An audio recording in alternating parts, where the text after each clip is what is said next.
হোয়াটস everyone, কেমন আছেন আপনারা সবাই? আশা করি আপনারা সবাই ভালো আছেন। তো আজকে চলে আসলাম সি প্রোগ্রামিং রিলেটেড আরো একটি ভিডিও নিয়ে। এবং আজকের এই ভিডিওতে আমরা ফাংশন দেখব, ফাংশন সম্পর্কে জানবো। ফাংশন কি সেটাও আমরা জানবো, কেন আমরা ফাংশন ইউজ করি, ফাংশনের টাইপ সহ একটি বেসিক ডায়াগ্রাম দেখব একটি সিম্পল ফাংশনের। তো যাই হোক, আমরা ভিডিওটি শুরু করি। তো প্রথমে যদি বলা হয় যে ফাংশন আমরা কেন ইউজ করি, তো সেক্ষেত্রে আমি একটা উদাহরণ আপনাদেরকে দিব। এবং সামনে হয়তো আপনারা দুইটি পিকচার দেখতে পাচ্ছেন, যেখানে লেফট সাইডে একটি থলে দেখতে পাচ্ছেন বা একটি বাজার করা ব্যাগ যেটা বলে, এবং রাইট সাইডে একটি মানি ব্যাগ দেখা যাচ্ছে, তাই না? তো আমরা একটা মানি ব্যাগের দিকে লক্ষ্য করলে আমরা কি কি দেখতে পারি? একটা money bag actually multi functional একটা ব্যাগ, তাই না? বিকজ এখানে আপনারা চাইলে একটি স্লটে আপনারা চাইলে কয়েন রাখতে পারেন, একটি স্লটে আপনারা চাইলে আপনাদের কার্ড রাখতে পারেন, সেই সাথে বড় বড় নোট রাখার স্লট তো অবশ্যই আছে।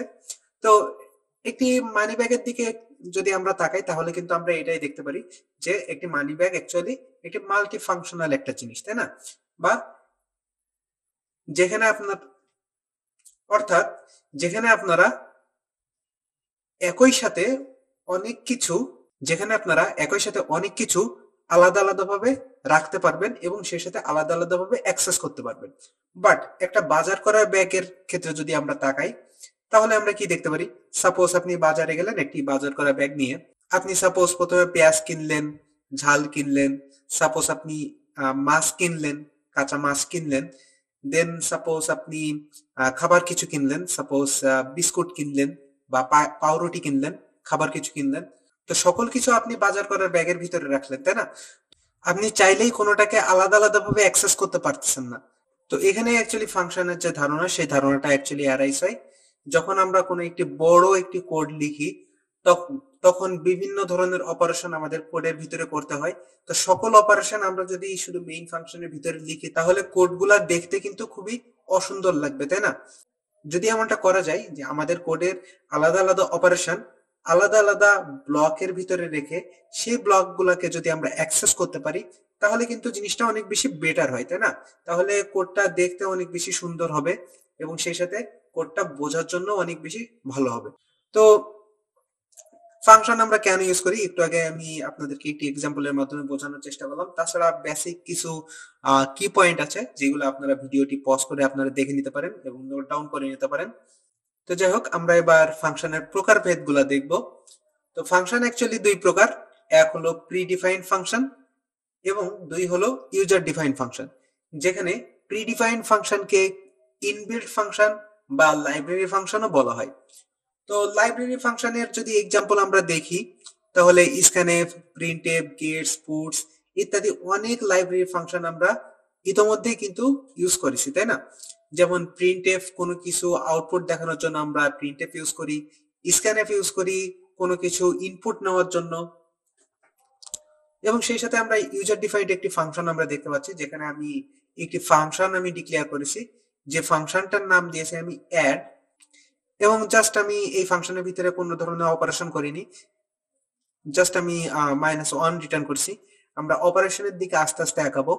তো যাই হোক, যখন আমরা ফাংশন ইউজ করি তখন আমাদের দুইটি টার্ম আমাদের খেয়াল রাখতে হয়, এবং সেই দুইটি টার্ম হলো ফাংশন কল এবং ফাংশন ডেফিনেশন বা ফাংশন ডিক্লিয়ারেশন।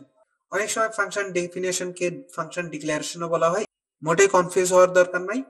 তো যাই হোক, আমরা এবার ফাংশন ডেফিনেশন বা ফাংশন ডিক্লারেশন আমরা একটু দেখব এবং একটি বেসিক একটি ধারণা লাভ করব। তো বেসিক একটি স্ট্রাকচার আমরা এখানে দেখতে পাচ্ছি যে একটি ফাংশনের অ্যাকচুয়ালি কি কি থাকে। প্রথম কথা হলো একটি রিটার্ন টাইপ থাকবে। আমরা যদি একটু ব্যাকট্র্যাক করি তাহলে আমরা দেখতে পাচ্ছি যেমন ইউজার ডিফাইন্ড যে ফাংশন, সেই ইউজার ডিফাইন্ড ফাংশন প্রথমেই কিন্তু আমরা দেখতে পাচ্ছি আইএনটি বা ইন্ট, তাই না? ইন্টিজার যেটাকে বলা হয়। তো এটা অ্যাকচুয়ালি এই ফাংশনের রিটার্ন টাইপ, অর্থাৎ আমি চাচ্ছি এই ফাংশনটা একটি ইন্টিজার নাম্বার রিটার্ন করবে। ফাংশনের একটি নেম থাকবে, অর্থাৎ ফাংশনের নাম থাকবে। যেমন আমরা এই ফাংশনের দিকে যদি দেখি তাহলে আমি এই ফাংশনটার নাম দিয়েছি অ্যাড। তাই না? দেন কি থাকবে, দেন প্যারেন্থেসিস বা ফার্স্ট ব্র্যাকেট থাকবে, অর্থাৎ ওপেনিং ফার্স্ট ব্র্যাকেট এবং ক্লোজিং ফার্স্ট ব্র্যাকেট। যেমনটা আমরা এখানে দেখতে পাচ্ছি, অ্যাড এর পরে আমি কিন্তু একটি ওপেনিং ফার্স্ট ব্র্যাকেট দিয়েছি এবং একটি ক্লোজিং ফার্স্ট ব্র্যাকেট দিয়েছি। দেন কি থাকবে, একটি ওপেনিং সেকেন্ড ব্র্যাকেট এবং একটি ক্লোজিং সেকেন্ড ব্র্যাকেট। এবং এই সেকেন্ড ব্র্যাকেটের ভিতরে আমাদের যত রকম অপারেশন আমরা ফাংশনের ভিতরে করতে চাই, সকল ধরনের অপারেশন আমরা এই সেকেন্ড ব্র্যাকেটের ভিতরে করব। তো যাই হোক, আমরা এবার আবার একটু রিভাইজ দিব।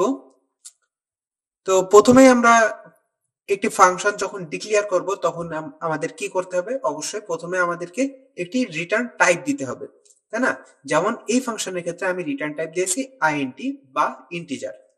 দেন আমাদের একটি ফাংশনের নেম থাকবে, যেমন এই ফাংশনের ক্ষেত্রে আমি একটি নেম দিয়েছি এবং নামটি হলো অ্যাড।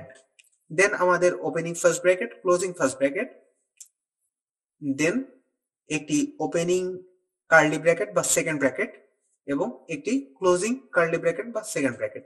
এবং এই সেকেন্ড ব্র্যাকেটের ভিতরে আমাদের যত রকম অপারেশন, সেই অপারেশন গুলো আমরা করব এই সেকেন্ড ব্র্যাকেটের ভিতরে। যেমন এখানে আমি জাস্ট কি করেছি, এখানে জাস্ট আমি একটি ইন্টিজার নাম্বার রিটার্ন করেছি, অর্থাৎ রিটার্ন -1, তাই না? এবং -1টা অবশ্যই একটি ইন্টিজার নাম্বার।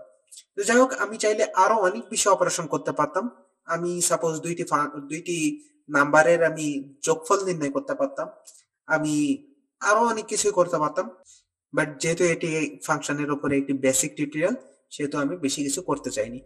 তো যাই হোক, আজকে আমরা মোটামুটি ফাংশন সম্পর্কে একটি বেসিক ধারণা নিলাম এবং এর পরের ভিডিওতে আমরা ফাংশন সম্পর্কে আরেকটু ডিপের আলোচনা করব।